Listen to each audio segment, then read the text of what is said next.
The heavy rain pounded against the large glass windows of Knighton Enterprises, blending with the shouts echoing throughout the conference room.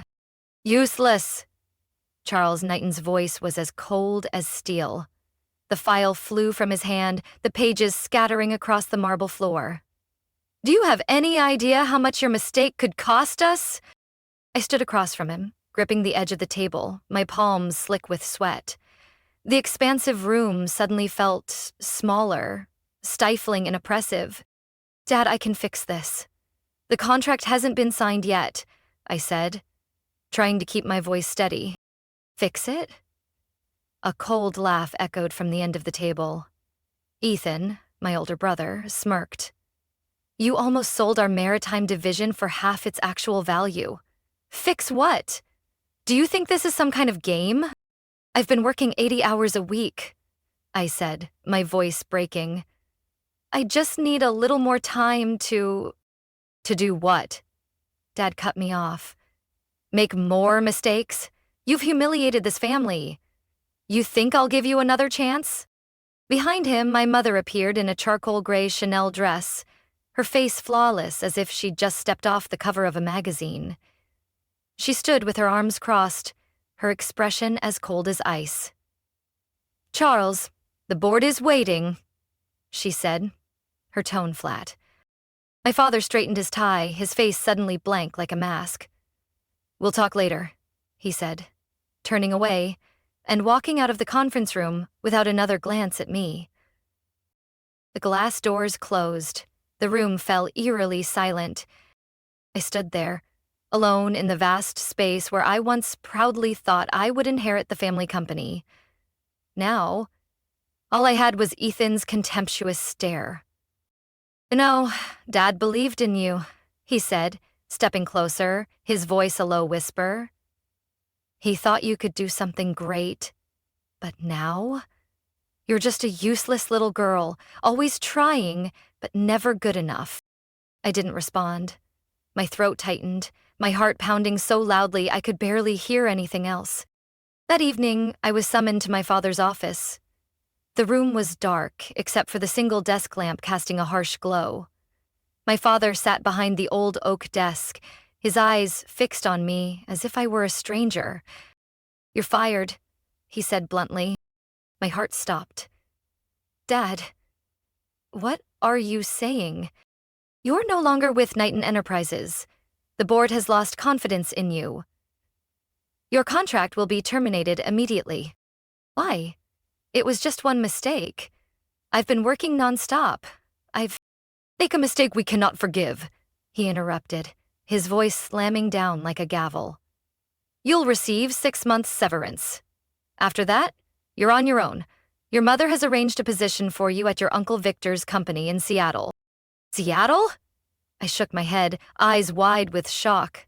I can't leave New York. This is my home. This is where I've built my entire career. What you want is irrelevant, my mother said, appearing in the doorway, her face devoid of emotion. The decision has been made. Your flight leaves tomorrow morning. And if I refuse? My father rose, buttoning his jacket. If you refuse, he said, his voice heavy and cold as a stone, then don't expect to get anything from this family. No severance, no connections, nothing. I stood there, watching them walk away. Their figures, disappearing behind the heavy wooden door. Darkness swallowed the room, leaving only the sound of rain pounding against the windows. I looked down at my trembling hands, the emptiness spreading through me like a void. Family. They just disowned me over one mistake. And in that moment, I understood. From now on, I was on my own. That night, I sat alone in a cheap hotel room, the dim yellow light casting long shadows on the gray walls. The rain continued to pour outside the window, blending with the noise of the traffic below. I pulled my laptop from my bag, my hands still shaking from the confrontation with my parents. The screen lit up, displaying the familiar work interface. I opened the contract file that I had spent weeks preparing. The contract that my father and Ethan had used to push me out of Knighton Enterprises. My heart pounded as I scanned each line, each clause. But the more I read, the more I felt something was off. My eyes moved rapidly over the text, scrutinizing every word, every line. Clause 12.2, Maritime Division Sale Rights. This was the critical section of the contract, and the part where I supposedly made the fatal error. But something was different. I leaned in closer, eyes narrowing at the text. The font was different. It wasn't the same font I had used, and the phrasing, it didn't match my writing style. I opened the original file saved on my hard drive, pulling up the first draft of the contract I had created. Every line was meticulously written, every number precisely calculated. But the contract that had been presented to the board, the one that cost me my job, was completely different. Not just the font, not just the wording, but the numbers. The valuation of the Maritime Division had been significantly reduced, making it appear as though Knighton Enterprises was practically giving away a substantial asset for a fraction of its worth. I took a deep breath, forcing myself to stay calm. My heart pounded, each beat echoing like a drum in my ears. "No way," I whispered. "Ethan." He had always resented me. From the day our father brought me into the company, he made it clear that he believed I was unworthy of being the next CEO. But why this contract? And how did he manage to alter the original file? Then a realization hit me. IT department? Ethan was the only one with full access to the internal server. If he wanted to, he could easily access my files, alter the data, and make me look like a complete fool in front of the entire board.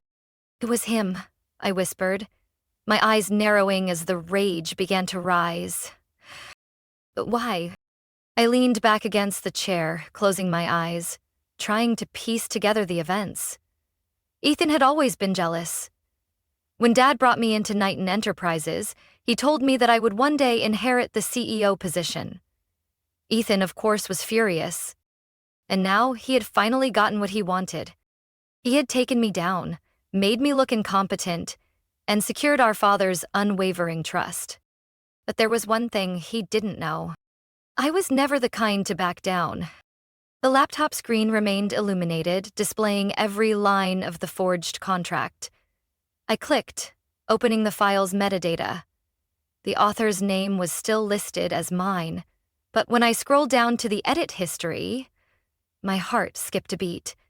A modification was made at 2 a.m, 2 days before the board meeting, and the user who made that change, username Ethan. I clenched my jaw. He hadn't just destroyed my work. He was so confident he didn't even bother to erase the evidence. A surge of anger rose within me, stronger than the sound of the rain outside. He thought I would leave New York, disappear, and never come back. But he was wrong. I closed the laptop, stood up, and looked out the window. The streetlights shimmered through the rainy night like the last glimmers of a dark era. The doorbell rang just as I lifted the coffee cup to my lips. The cold Boston morning air still lingered, with fog draping over the tall buildings. I stood up and walked to the door. Before me stood an older man, tall and slender but still sturdy like an old oak tree. He wore a long dark brown coat, and his piercing blue eyes shone despite the deep lines etched into his face. "Grandpa," I whispered, a mix of surprise and unease. "Savannah." James Knighton stepped inside, his gaze fixed intently on me. "We need to talk." My grandfather hadn't set foot in Boston since I left New York. The fact that he was here now sent a shiver down my spine. I closed the door and gestured for him to sit on the small sofa by the window. He placed a worn leather briefcase on the table. "Do you know why I'm here?"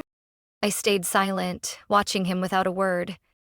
He opened the briefcase and pulled out a set of documents sealed with red wax. The Knighton Enterprises seal. "Since you left New York, I've been watching everything," he said, his eyes stern. "I know Ethan altered your contract." My heart raced. "You knew too?" "I didn't just know." He leaned forward, his voice dropping. "I saw the whole thing." My eyes widened, shock mingling with fear. You knew all along? Ethan made a mistake, thinking I was just a powerless old man. He smirked. But you know, Savannah, the ruthless ones are often the most careless. He handed me the documents. Open it. With trembling hands, I broke the seal, unfolding each page. It was the original contract. The actual contract I had drafted, with every clause intact and every figure accurate. This is the contract you submitted to the system before Ethan tampered with it, Grandpa explained. I backed it up before he made any changes. And this? He pulled another sheet from the briefcase. Is the server transaction log. It records every edit Ethan made at 2 a.m, 2 days before the board meeting. I held the paper, unable to look away from the bolded lines. Ethan Eck Knighton, 92603 AMM. I kept all the evidence, he said, his eyes sharp. But now is not the time to expose everything. You need to stay calm and prepare carefully. I took a deep breath, forcing myself to keep my anger in check. What do you want me to do? He leaned back, folding his arms. I built Knighton Enterprises from nothing. Everything your father and Ethan have now is because of me. But now, I see that I handed power to the wrong people. He leaned closer. Savannah, you're the only one I trust. But to take down Ethan, you need a flawless cover. A new identity, a new company.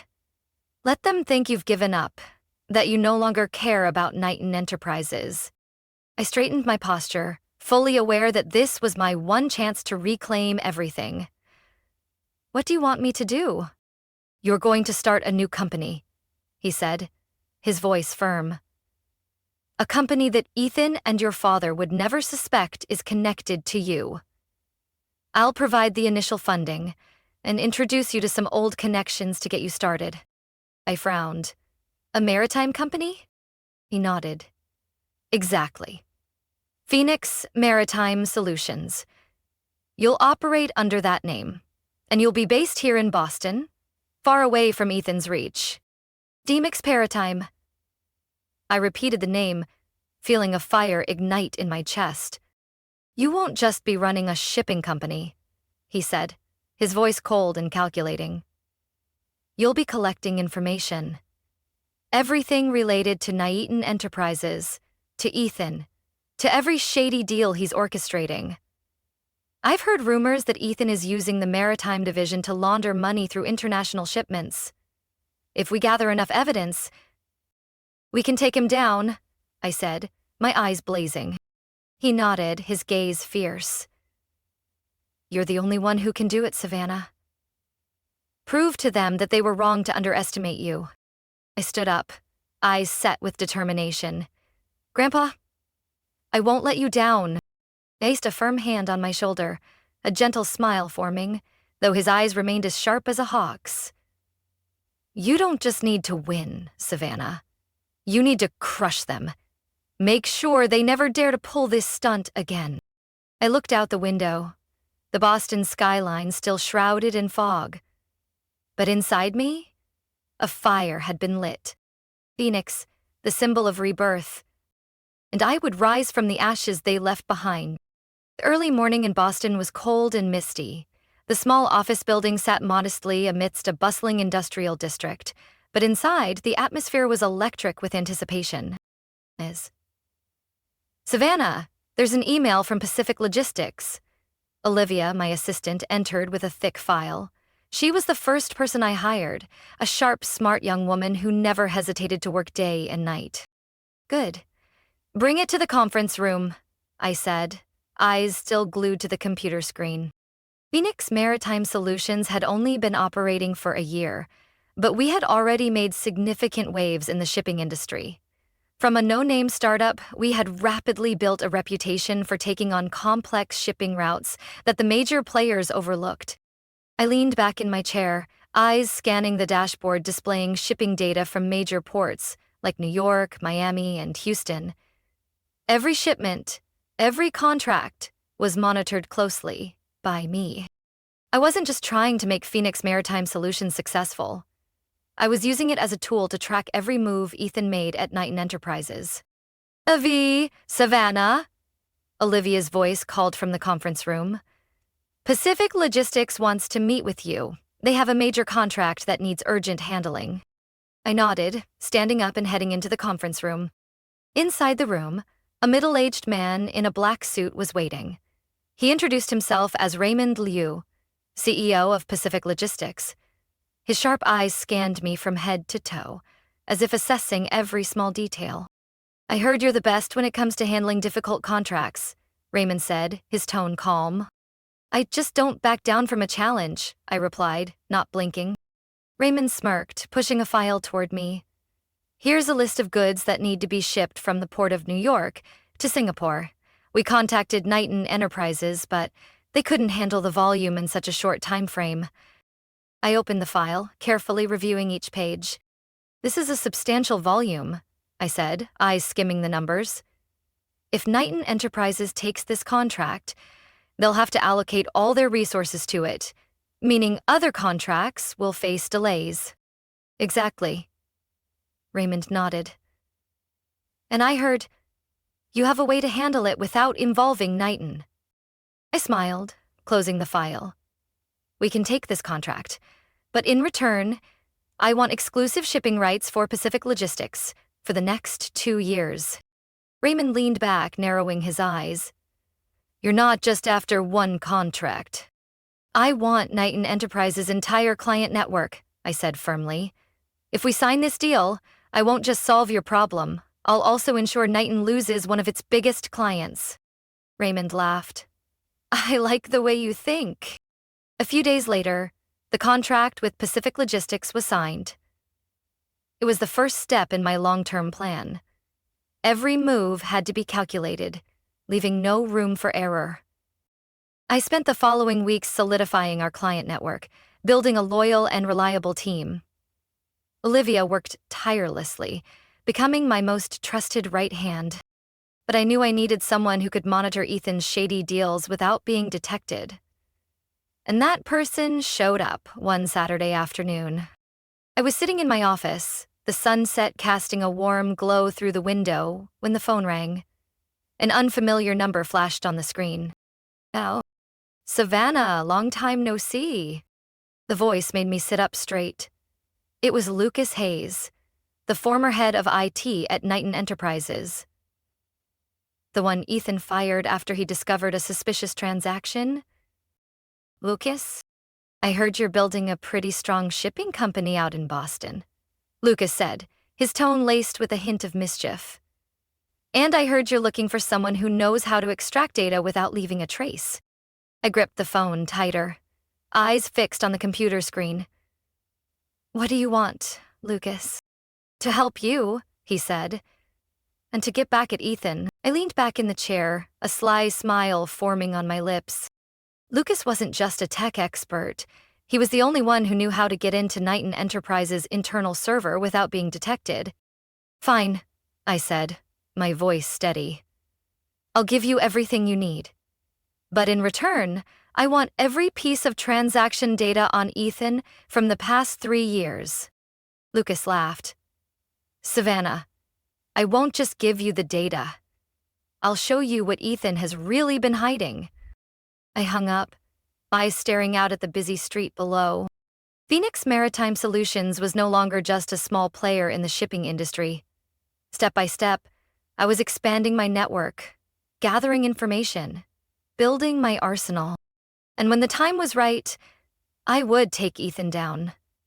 Not just with financial power, but with everything I knew. That morning, the sky over Boston was ominously gray. Cold gusts of wind swept through the skyscrapers, carrying the chill of a fateful day. I was sitting in my office at Phoenix Maritime Solutions, eyes glued to the computer screen. Transaction data from Knighton Enterprises was still displayed clearly on the monitor. Data that Lucas had managed to collect after months of quietly infiltrating the system. The phone rang. It was Olivia. Savannah. Her voice was shaky. Mr. James, My heart pounded. What happened to Grandpa? He passed away this morning at the hospital, a stroke. The world around me seemed to slow down.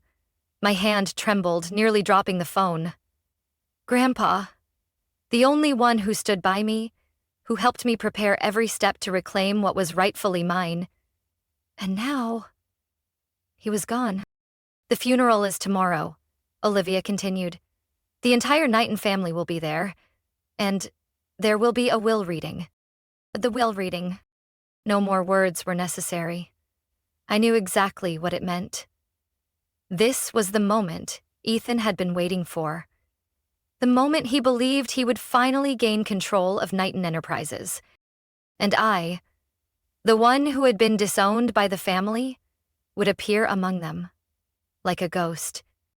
The next day, I stood at the entrance of the Grand Cathedral in New York. The towering wooden doors loomed above, and inside, hundreds of people whispered and murmured. I walked in one step at a time. No one in the family looked at me. My mother, Victoria, sat beside Ethan, her eyes red but her face emotionless. Ethan wore a black suit, his eyes gleaming with smug satisfaction when he saw me. Thought you'd disappeared for good, he whispered as I walked past. Did nothing, eyes fixed straight ahead at Grandpa's casket. The ceremony proceeded in tense silence. Every prayer felt like a knife to my heart.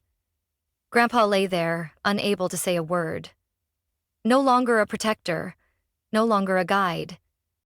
After the ceremony, everyone gathered at the lawyer's office, where Grandpa's will would be read.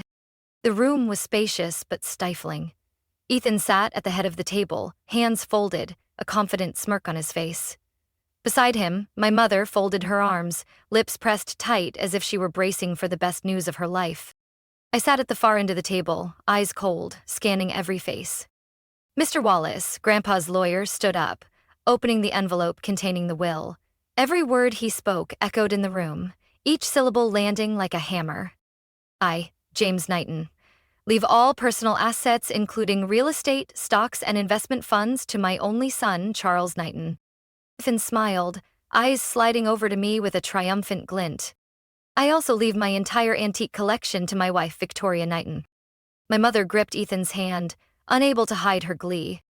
But then Mr. Wallace's voice dropped, his tone grave. And regarding Knighton Enterprises? The room fell silent. Ethan straightened, a victorious grin spreading across his face.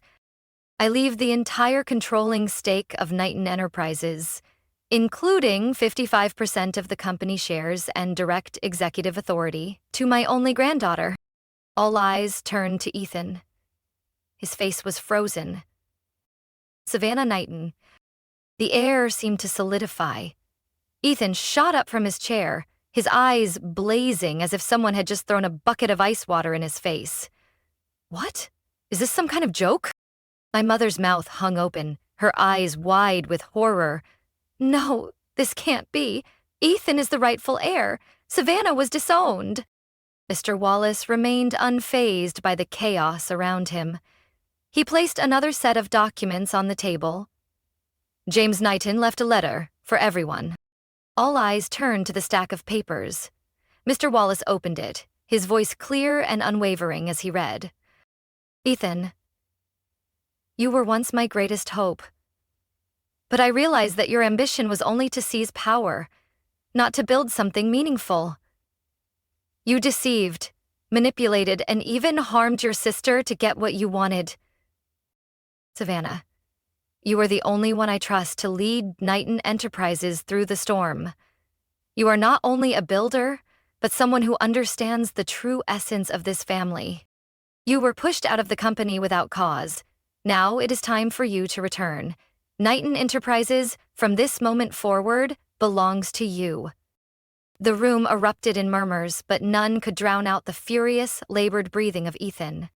He spun around, his eyes wild as he glared at me. What did you do? What did you say to Grandpa? I sat still, my hands clenched under the table, but my gaze remained calm. I didn't have to say anything. Grandpa knew everything on his own. Ethan slammed his hand down on the table. No, This isn't over. I won't let you get away with this. I stood up, locking eyes with him. Ethan, this isn't the end. This is just the beginning. The main conference room at Knighton Enterprises was thick with tension. Ethan sat at the head of the table, his hands gripping the armrests, his face ashen, as if all the blood had drained from his body. Across from him was me, the one he thought he had completely removed from the game.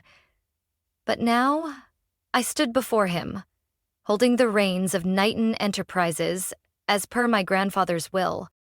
Let's begin the meeting, I said, my gaze sweeping over the faces in the room. Every department head, every board member was present. Livia stepped forward, placing a laptop on the conference table and connecting it to the large screen. This is what I want everyone to see, I said, my voice calm but firm. The screen lit up with a video. The footage was black and white but crystal clear. It was a recording from the security camera in Knighton Enterprises' IT office on the night the contract was altered. The timestamp read 2:03 OEMS. In the footage, a figure appeared. Ethan Knighton. Every eye in the room turned to him. Ethan sat rigidly, eyes wide as he stared at the screen. In the video, Ethan was seated at a computer, fingers moving rapidly across the keyboard. Each line of text appeared clearly on the screen. Clause 12.2, Maritime Division Asset Valuation. He altered the figure from $85 million down to $42 million. The exact amount that I was accused of mishandling. I believe everyone has seen enough, I said, turning to face the board members. This is undeniable proof that Ethan Knighton intentionally altered the contract to force me out of the company. He abused his access to the server, manipulated the data, and created a fraudulent contract to destroy my reputation. One of the board members, Linda Fraser, who had always supported Ethan, spoke up, her voice trembling. Ethan, is this true? Ethan jumped to his feet, slamming his fists on the table. This is fabricated.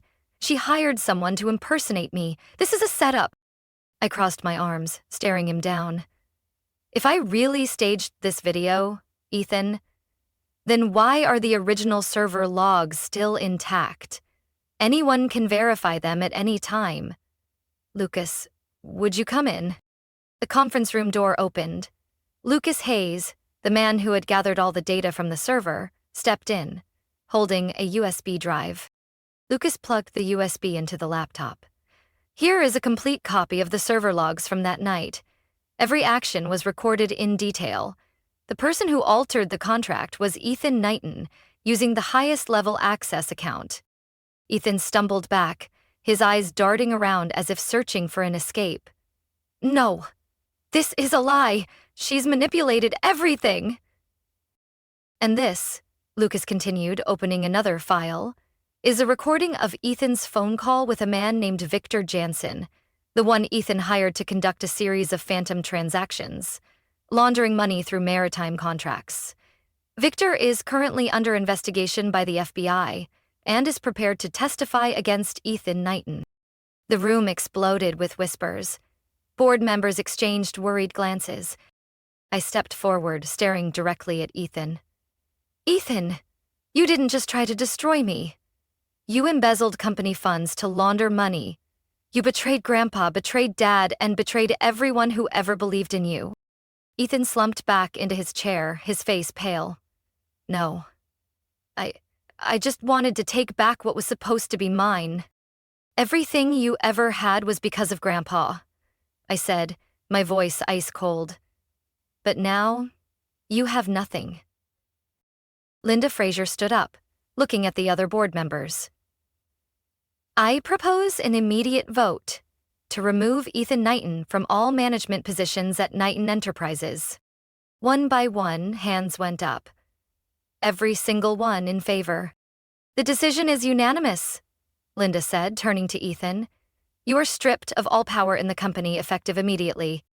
Ethan's head dropped to the table, his eyes staring blankly at nothing. I'll sue you all, he muttered. I won't let you get away with this. I leaned down, whispering close to his ear. You had a chance to do the right thing, Ethan. Instead, you tried to destroy me. Now you will pay the price. I straightened up, turning to the board members. As of today, I will officially assume control of Knighton Enterprises. We will begin a full restructuring of the company. Traitors will be removed, the loyal will be rewarded. Everyone in the room stood up, erupting in applause. Ethan was dragged away, his hands cuffed behind his back by 2 security guards.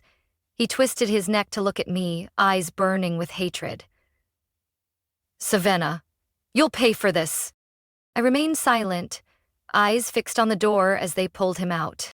Always going to rebuild this empire? In the way Grandpa had always wanted. The New York sky had turned a stormy gray, thick clouds blocking out the last light of day. Inside the CEO's office on the top floor of Knighton Enterprises, I sat alone behind the oak desk that once belonged to Ethan. The room remained cold and lifeless, the expensive furniture untouched and soulless. Only one thing had changed: the framed glass placed right in the center of the desk. Inside that glass was the altered contract Ethan had used to frame me. The forged numbers, the meticulously edited phrases, every line a constant reminder of what I had to endure to be here. I leaned back in my chair, closed my eyes, and let my body relax. The ticking of the wall clock echoed steadily, but my mind was drifting into another space, a space filled with memories and unspoken words. The phone rang. I opened my eyes and looked at the screen, an unknown number. I pressed the answer button. Hello? There was no reply. Just soft, familiar music, the melody Grandpa used to play while sitting in his study. Clair de Lune by Debussy. My heart pounded, my fingertips unconsciously gripped the phone tighter. Who is this? The music abruptly stopped. A deep, warm voice echoed through the line, as if coming from a distant place. You did well, Savannah. It was Grandpa's voice. Impossible. He had been gone for months. Grandpa? I asked, my voice trembling, tears rolling down my cheeks. You fought harder than I ever imagined. His voice continued, calm and steady. I knew you wouldn't give up.